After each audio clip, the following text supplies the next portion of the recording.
Hello guys, welcome to my channel. दोस्तों, आज हम लोग पॉलिटिकल साइंस का इम्पोर्टेंट क्वेश्चन संविधान क्या होता है इसके महत्व को समझेंगे। दोस्तों ये क्वेश्चन बहुत ही इम्पोर्टेंट है पॉलिटिकल साइंस में। लमसम सारे सेमेस्टर में हमें एक बार तो ये देखने को मिल ही जाता है, तो हम आज इसे कवर करेंगे। तो गाइस, अगर आप चैनल पर नए आए हो तो प्लीज़ चैनल को सब्सक्राइब करें, वीडियो को लाइक करें, ज़्यादा शेयर करें, कॉमेंट करें, ठीक है।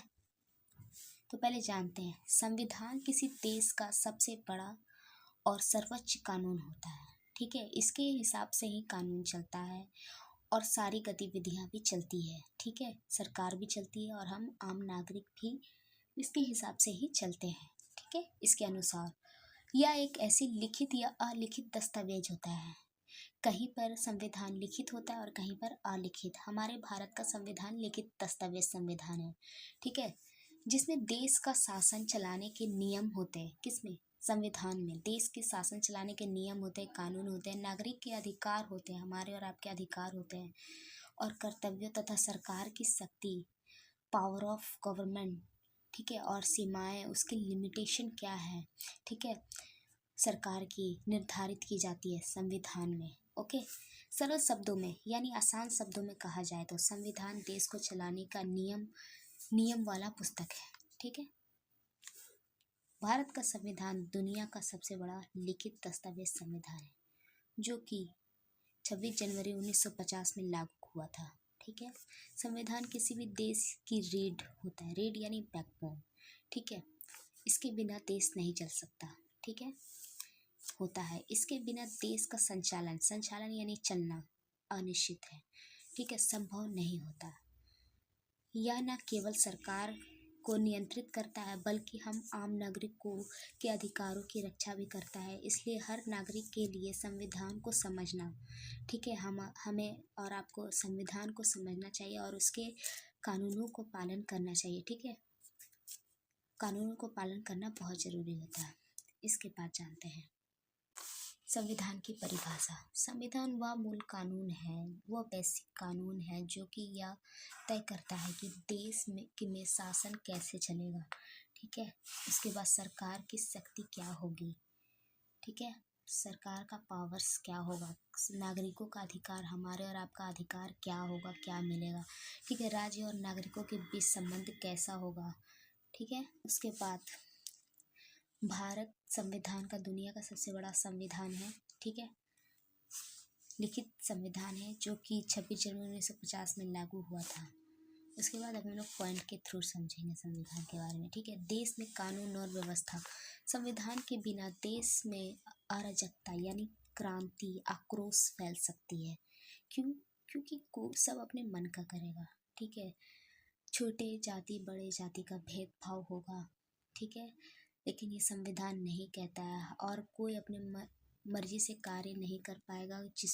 जिसको जो मन होगा कार्य करने का, वो अपनी मर्जी से नहीं कर पाएगा अगर संविधान नहीं होता तो, ठीक है। यह हर व्यक्ति और संस्था को नियमों को बांधता है, ठीक है, संविधान, जिससे शक्ति और व्यवस्था बनी रहती है, ठीक है। दूसरा पॉइंट, नागरिकों के मौलिक अधिकार की रक्षा करता है संविधान, ठीक है। संविधान नागरिकों के कई अधिकार देता है, जैसे कि समानता का अधिकार देता है, इक्वालिटी का अधिकार देता है, स्वतंत्रता का अधिकार देता है, अपने तरीके से जीने का, अपने रिलीजियस को फॉलो करने का, धर्म को फॉलो करने का, शिक्षा का अधिकार देता है हर किसी व्यक्ति को, प्रत्येक व्यक्ति को, ठीक है, चाहे वो किसी भी जाति, किसी भी धर्म, किसी भी लिंग का हो, ठीक है। ये अधिकार लोगों को सुरक्षित और स्वतंत्र जीवन जीने का में मदद करती है, ठीक है। ये हमें संविधान प्रदान करता है, ठीक है, हम आम नागरिक को, ठीक है। इसके बाद सरकार की शक्तियां को सीमित करता है संविधान। यह तय करता है कि सरकार कितनी शक्ति का आयोग्य कर सकती है, ठीक है, उसे कितनी शक्ति देनी चाहिए, ठीक है, सरकार को। इससे सरकार मनमानी नहीं कर सकती है, ठीक है, और जनता के हित सुरक्षित रख सकता है, जनता के बारे में सोचता है, ठीक है। उसके बाद लोकतंत्र को मजबूत बनाता है संविधान चुनाव, प्रतिनिधित्व और जनता की भागीदारी को सुनिश्चित करता है। इससे देश में लोकतंत्र मजबूत होता है, ठीक है। 5वां पॉइंट, न्याय और समानता स्थापित करता है संविधान सभी नागरिकों को कानून के सामने बराबर मानता है। कोई भी ऊंच नीच नहीं है, ठीक है, का आधार पर भेदभाव का शिकार नहीं होता, ठीक है। उसके बाद 6वां पॉइंट, देश की एकता और अखंडता बनाए रखता है संविधान। संविधान पूरे देश को एक सूत्र में बांधता है। अलग अलग धर्म, भाषा और संस्कृति के बावजूद सभी नागरिकों को एक राष्ट्र के रूप में जुड़े हुए रखता है। ठीक है, नागरिकों के कर्तव्यों का निर्धारित करता है। संविधान सिर्फ अधिकार ही नहीं देता बल्कि नागरिकों के कर्तव्य भी बताता है, जैसे कि का सम्मान देश का सम्मान करना चाहिए, कानून का पालन करना चाहिए, राष्ट्र एकता को बनाए रखना चाहिए। ठीक है, एक पॉइंट लास्ट है हमारा। ये पॉइंट गाइस हमारा लास्ट पॉइंट है, शासन प्रणाली को स्पष्ट करता है।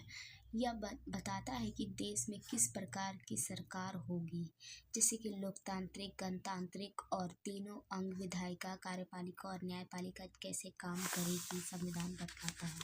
ठीक है, आई होप का इस वीडियो आपको अच्छा लगा हो तो प्लीज़ शेयर को सब्सक्राइब कीजिएगा, वीडियो को लाइक कीजिएगा, कमेंट कीजिएगा, शेयर कीजिएगा। Thanks for watching.